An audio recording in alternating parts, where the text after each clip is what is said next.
ये देखिए, so called secular radio मिर्ची की आरजे साइमा क्या कह रही हैं कि इस्लाम कंसेंट पर बेस्ड है, हिजाब पहनो या ना पहनो आपकी चॉइस है, सहमति पवित्र है, इस्लाम में मर्जी है, जबरदस्ती नहीं। मतलब सच में क्या मैडम, आप तो आजकल कुछ छुपाने की कोशिश भी नहीं करती, सीधा सच को नकार देती हैं। अगर इस्लाम सिर्फ चॉइस और कंसेंट पर बेस्ड होता तो फिर ईरान की सड़कों पर लाशें क्यों गिर रही होती? 2022 में 22 साल की महसा अमीनी का सिर्फ इतना कसूर था कि उसने हिजाब प्रॉपरली नहीं पहना। उससे इस्लामिक मॉरल पुलिस ने इतना टॉर्चर किया कि कस्टडी में ही उसकी मौत हो गई। आरजे साइमा, यहाँ कौन सा कंसेंट था, कौन सी मर्जी?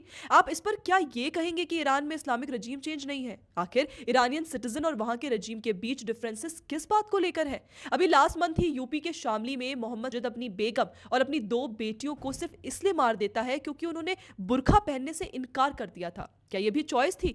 यूके की 10 साल की सारा शरीफ को हिजाब पहनाया गया ताकि उसके शरीर पर जो उसके बाप और सौतेली माँ ने पीट पीट कर जख्म दिए थे वो दुनिया से छुपाए जा सके। यहाँ हिजाब फेथ नहीं, क्राइम छुपाने का टूल बना। आरजे साइमा, ये कौन सा कंसेंट था? आज ईरान में आपके ही धर्म की लड़कियां सड़कों पर हिजाब उतार कर जला रही हैं, इस्लामिक लॉस के खिलाफ खड़ी हैं, हजारों गिरफ्तार हो चुकी हैं, कई लोग मारे जा चुके हैं सिर्फ इसलिए क्योंकि उन्होंने कहा हमें हिजाब नहीं चाहिए। और आप भारत में बैठकर चॉइस और कंसेंट के लेक्चर दे रही हैं। सबसे बड़ी बात यह है कि आप खुद बिना हिजाब, बिना निकाब, बिना बुर्का रेडियो पर बैठकर मर्जी का ज्ञान बांट रही हैं, लेकिन ईरान, अफगानिस्तान और ऐसे ही इस्लामिक रजीम्स में यही मर्जी औरतों को कब्र तक पहुंचा रही हैं। ये दोहरे स्टैंडर्ड आते कहां से हैं? वैसे मैडम, हिस्ट्री तो ये भी बताती है कि इस्लाम का विस्तार का बेस ही कंसेंट नहीं रहा। कंसेंट होता तो फिर ये तलवारों की जरूरत क्यों पड़ती, जिजिया इंपोज क्यों किया जाता? आखिर ये कौन से कंसेंट का पार्ट है?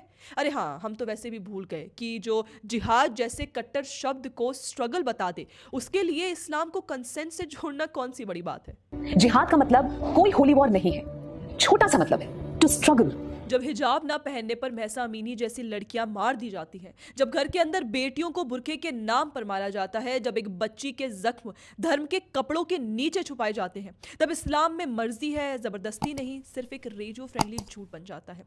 सच ये है कि कई जगह हिजाब फेथ नहीं, फियर बन चुका है, और जहां फियर होता है वहां कंसेंट सिर्फ एक इल्यूजन होता है।